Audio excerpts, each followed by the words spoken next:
Good evening. আজ সরস্বতী পুজো, সকলকে সরস্বতী পুজোর শুভেচ্ছা ও অভিনন্দন জানিয়ে সেই সঙ্গে আমাদের মহান নেতা নেতাজি সুভাষচন্দ্র বসু শ্রীচরণে শতকোটি প্রণাম জানিয়ে আজকে আমি আমাদের আলোচনা শুরু করছি। আজকের আলোচ্য বিষয় হচ্ছে মাইগ্রেন।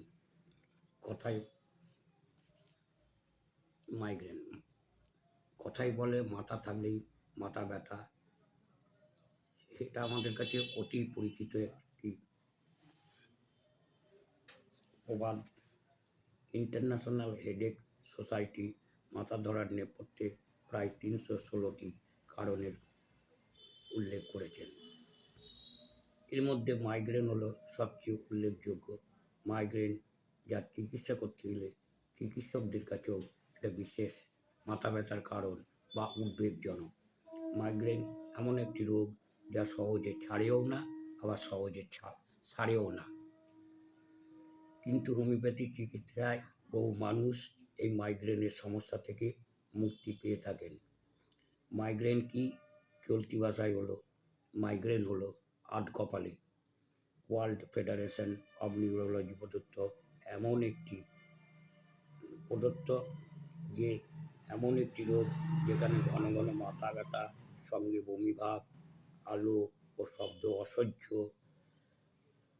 চোখে ঝাপসা দেখা, খিদে কমে যায় ইত্যাদি নানা উপসর্গ দেখা যায়। স্বাভাবিক কথাবার্তাও রোগীর কাছে যেন একটা অসহ্য। ঘর অন্ধকার করে শুয়ে থাকতে ভালোবাসে। বমি হওয়ার পর মাথা ব্যথা অনেকটাই কমে যায়। কী কী ধরনের মাইগ্রেন ব্যথা দেখা যায় সেই নিয়ে দু চারটি কথা আমি আপনাদের সামনে তুলে ধরেছি। একটা সাধারণ মাইগ্রেন 1 নম্বর, এতে শুধুমাত্র কপালে বা মাথার এক সাইডেই যন্ত্রণা দেখা যায়। 2 নম্বর, যেটা মহিলাদের ক্ষেত্রে প্রযোজ্য, মাসিক শুরু হওয়ার আগে মাথা যন্ত্রণা, যেটা মেনস্ট্রুয়াল মাইগ্রেন বলা হয়। 3 নম্বর, ক্লাসিক মাথা ব্যথা শুরু হওয়ার কিছু পূর্বাভাস দেখা যায়, যেমন চোখের সামনে আলোর ঝলকানি, মুখ হাত ঝিনঝিন করা, ডবল ভিশন বা একই জিনিস দুটো দেখার, মন খারাপ ইত্যাদি। এরপর শুরু হয় মাথা ব্যথা ও বমিভাব, যা 2 থেকে 3 দিন থাকে। কমপ্লিকেটেড মাইগ্রেন, এই ধরনের মাইগ্রেনের তীব্রতা এতটাই বেশি, রোগী যন্ত্রণার চোটে জ্ঞান হারিয়েও ফেলতে পারে বা প্যারালাইসিসের মতন দেহের কোনো অঙ্গ অবশতে হয়ে পড়তে পারে। বেশিরভাগ ক্ষেত্রেই কারণ অজানা, তবে দেখা গেছে মেয়েরা এই সমস্যায় বেশি ভোগেন। পুরুষদের প্রায় দ্বিগুণ, 60% ভোগেন মহিলারা যে মাসিকের সময়। বংশগতি দিক দিয়েও একটা কারণ, একই পরিবারের একাধিক সদস্যরও আক্রান্ত হতে পারে। জৈব রাসায়নিক ক্রিয়া, বিজ্ঞানীরা দেখেছেন রোগীদের মস্তিষ্কে ম্যাগনেসিয়াম এবং সেরাটোনিন নামে একটি রাসায়নিক পদার্থ কম থাকে, বেশি থাকে গ্লুটামেট নামক রাসায়নিক পদার্থ।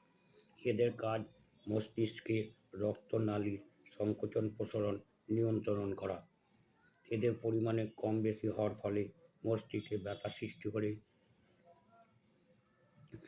সৃষ্টিকারী নানা পেপটাইড যৌগ তৈরি হয়, যারা মস্তিষ্কে ধমনীর সংকোচন প্রসারণ ঘটায়, যার ফলে দপদপানি ব্যথা শুরু হয়।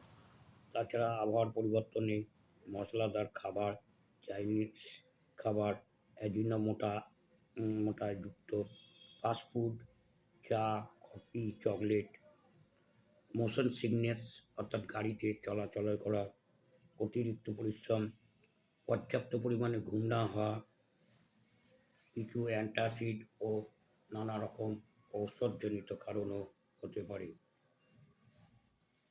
আমাদের হোমিওপ্যাথিতে এই মাইগ্রেনের সুন্দর চিকিৎসা আছে, যদিও সেটা লক্ষণ অনুসারে আপনারা হোমিওপ্যাথি চিকিৎসকের নিকট যান এবং আপনার সমস্যার কথা উল্লেখ করুন। উল্লেখ করে আপনি আপনার চিকিৎসকের পরামর্শ অনুযায়ী সঠিকভাবে চিকিৎসা চালিয়ে যেতে থাকুন। তাতে অবশ্যই আপনার মাথা ব্যথা বা মাইগ্রেন থেকে আপনি মুক্ত হবেন, এটা শিরোধার্য। সর্বশেষে আমি আমাদের পরম শ্রদ্ধেয় গুরু স্যার খ্রিস্টিয়ান ফ্রেডারিক স্যামুয়েল হ্যানিম্যানের চরণে শতকোটি প্রণাম জানিয়ে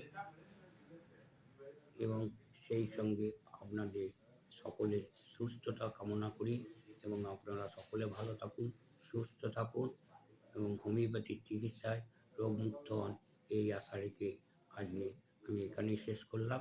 নমস্কার।